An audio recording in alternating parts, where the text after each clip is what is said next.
Future సిటీలో రేపు ఎల్లుండు జరిగే తెలంగాణ రైజింగ్ గ్లోబల్ సమ్మిట్ 2025కు దేశ విదేశాల నుంచి ప్రముఖ పారిశ్రామికవేత్తలు, వివిధ రంగాల నిపుణులు, విద్యావేత్తలు, అంతర్జాతీయ సంస్థల ప్రతినిధులు తరలిరాబోతున్నారు.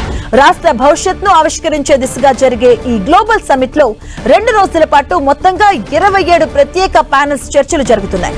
Energy, green mobility, IT, semi conductors, health, education, tourism, urban infrastructure, వ్యవసాయం, పరిశ్రమలు, మహిళా వ్యాపారవేత్తల ప్రోత్సాహం, గిగ్ ఎకానమీ, సామాజిక సంక్షేమం, స్టార్టప్లు వంటి విభిన్న రంగాలపై చర్చలు ఉండబోతున్నాయి.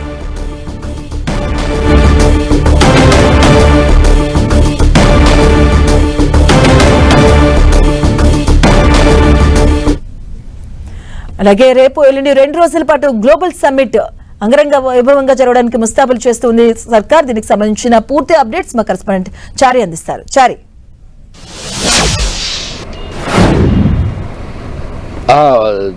ప్రధానంగా తెలంగాణ ప్రభుత్వం ప్రతిష్టాత్మకంగా చేపడుతున్న వరల్డ్ గ్లోబల్ సమ్మిట్ను హైదరాబాద్లో నిర్వహిస్తున్నారు. ఈ గ్లోబల్ సమ్మిట్ను రేపు ఎల్లుండి 2 రోజుల పాటు నిర్వహిస్తున్నారు.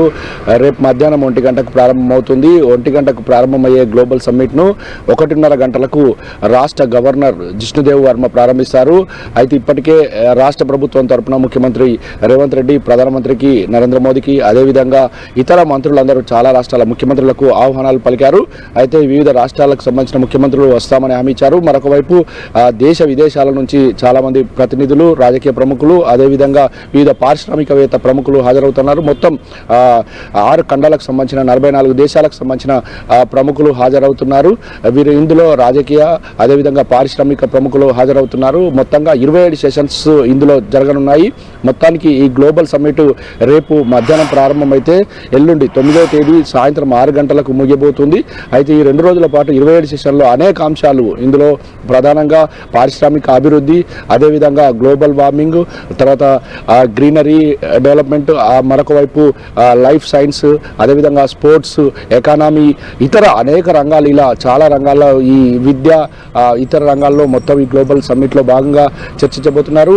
ఇందులో చర్చించిన అనేక అంశాలపైన అంతర్జాతీయ స్థాయిలో వాటిని పబ్లిష్ చేయబోతున్నారు. మరొక వైపు గ్లోబల్ సమ్మిట్కు మొత్తంగా ఏదైతే భారత్ ఫ్యూచర్ సిటీలో అన్ని ఏర్పాట్లు చేశారు.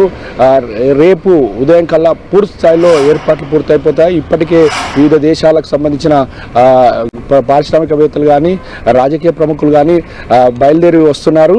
దీనికి సంబంధించి అనేక దేశాలకు ఆహ్వానాలను రాష్ట్ర ప్రభుత్వం ప్రత్యేకంగా పంపించింది. వాళ్ళతో ఫోన్లో కూడా మాట్లాడింది.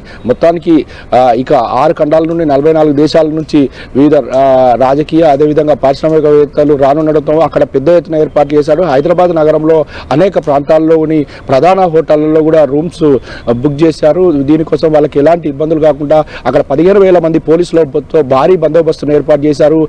అదేవిధంగా తెలంగాణలో జరుగుతున్న అభివృద్ధికి సంబంధించిన పవర్ పాయింట్ ప్రజెంటేషన్లను ఇవ్వనున్నారు. వివిధ రంగాల్లో తెలంగాణ ఏ విధంగా అభివృద్ధి చెందుతుంది, తెలంగాణలో ఉన్న వనరులు ఏంటి అనే విషయాలపైన స్పష్టమైన విధానాన్ని రాష్ట్ర ప్రభుత్వం స్పష్టం చేయబోతోంది. మొత్తానికి ఈ గ్లోబల్ సమ్మిట్ ద్వారా ప్రపంచ స్థాయి పారిశ్రామికవేత్తలను ఆకర్షించడమే కాకుండా వివిధ ప్రభుత్వాలు కూడా ఇక్కడ పెట్టుబడులు పెట్టేలాగా ఆకర్షించి ఇక్కడ ఎంఓయూలు కుదుర్చుకొనుంది.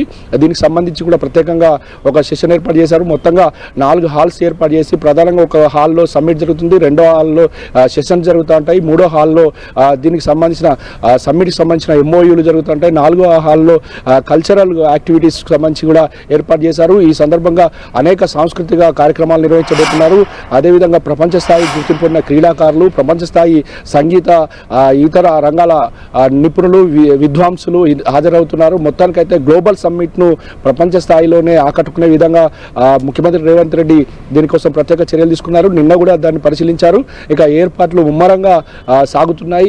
ఈరోజు సాయంత్రం వరకే 95% పనులు పూర్తవుతాయని చెప్పేసి కూడా నిన్న అధికారులు స్పష్టం చేశారు. Right, thank you char.